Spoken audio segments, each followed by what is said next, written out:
Hello, welcome again to the non-dual lectionary. This is for year C, the second Sunday after Epiphany, and we've got what I think is a fun one today.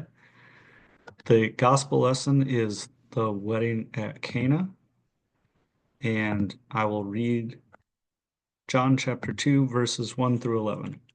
On the third day, there was a wedding in Cana of Galilee. The mother of Jesus was there. Jesus and his disciples had also been invited to the wedding. When the wine gave out, the mother of Jesus said to him, "They have no wine." And Jesus said to her, "Woman, what concern is that to me and to you? My hour has not yet come." His mother said to the servants, "Do whatever he tells you." Now standing there were 6 stone water jars for the Jewish rites of purification, each holding 20 or 30 gallons. Jesus said to them, "Fill the jars with water." And they filled them up to the brim. He said to them, "Now draw some out and take it to the person in charge of the banquet." So they took it. When the person in charge tasted the water that had become wine and did not know where it came from, though the servants who had drawn the water knew, that person called the bridegroom and said to him, "Everyone serves the good wine first and then the inferior wine after the guests have become drunk. But you have kept the good wine until now." Jesus did this, the first of his signs, in Cana of Galilee, and revealed his glory, and his disciples believed in him. Now, what we have here is the first of Jesus's miracles from the Jesus story in the Bible, and in line with one of the themes that I've been suggesting, which is the outside is really talking about the inside when we talk about these mythological stories. Um, the same here with a miracle, instead of something being transformed outside in the world, one of the I think keys for unlocking is that we're talking about a transformation of the interior, of the mind and perspective of even identity. Um, so I think we've got that here, and I think we've also got some signs that there's that the non-dual recognition is even some hints that that's what's going on here. Um, Again, from a mythological, a way of relating, an interior experience. So what we've got, first of all, I want to point out is again, the idea of a transformation of consciousness, a transformation of perspective, a transformation of identity.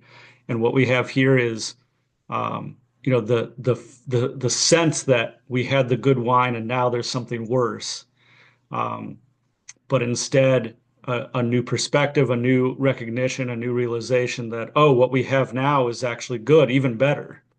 Um, if we're talking about the outside, it looks like a miracle, but if we're talking about the inside, we're talking about a transformation of our whole understanding of what's going on, or our whole understanding of what the world is and how we relate to it. And again, the idea of non-dual, right? That non-separation, not two, not one, but also that good and bad are two sides of the same coin. Not that preferences disappear, but that preferences are still part of that small self, that ego self, the self that gets transcended, not left behind, but isn't our true identity, isn't our true nature. So from our true nature, then that's what I mean is there's a hint that there's a non-dual recognition here and not just some sort of mystical experience, because what we have is this recognition of, oh, what we thought would be good and then bad, or better and then worse, actually comes out as, oh, from this new shift, what's here now is just as good, maybe even better. What's here now from that shift in recognition, that shift in perspective, is that underlying everything. We had our preferences. We thought we knew what was good, what was bad, but beyond our preferences, when we're living from that perspective, something new is revealed. Uh, so I think that's just a really beautiful little thing here. And then one more little hint that I just love.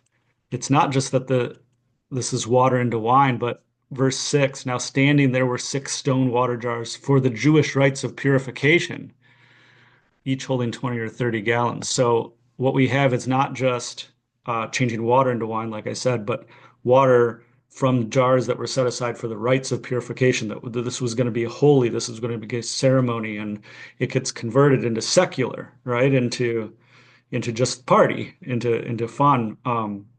But again, that shift, if we think about this as an internal transformation, that shift in perspective, um, not only a shift of something beyond preferences, beyond good and bad, but also beyond the apparent distinction between sacred and profane, or holy and party, or the everyday, the mundane.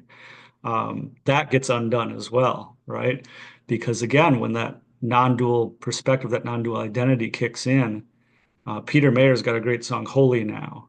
The idea that, from our prior perspective, there was holy water, there were miracles, and there was our everyday that's not quite as good. But once that perspective shifts, then everything's holy.